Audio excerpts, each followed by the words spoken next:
Hi! I am at Trinoma, lunch break ng call center job ko. Ito talaga buhay.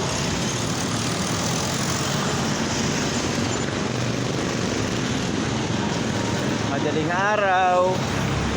Habang tulog ang lahat. Alas 4 ang lunch break ko So habang tulog ang lahat, tayo nagtatrabaho. So meron tayong mga ilang minuto para mag-discuss sa mga gustong magtrabaho sa call center, pros and cons. Cons muna. Kung hindi ka sanay magpuyat, kung hindi ka sanay magtiis magpuyat, lalo't kung may health condition ka, no. Second, kung hindi ka sanay napapagalitan ng walang dahilan, minsan namumura pa at madamdamin ka tao, no, it's not for you. Ano pa ba? Kung hindi ka rin sanay sa mga makihalubilo sa mga iba't ibang ugali ng tao, at ikaw ay nasanay sa paligid na binibaby ka, no, this is not for you. Ano pa ba?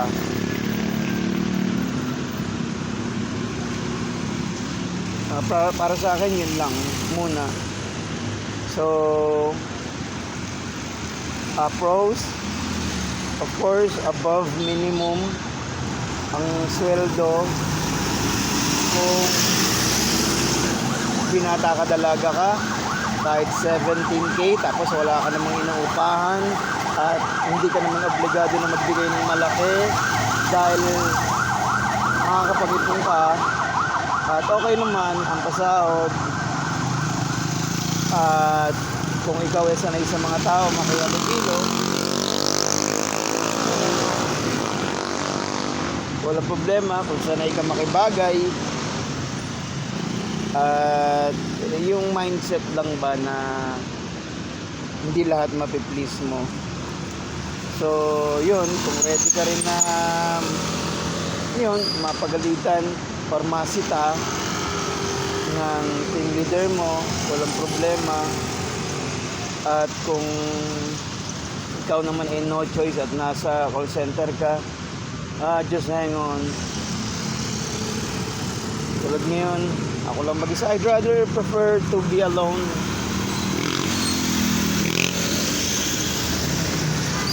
Lunch, breaks, mag-isa ako kasi mas gusto kong ako nagdidikta ng oras ko.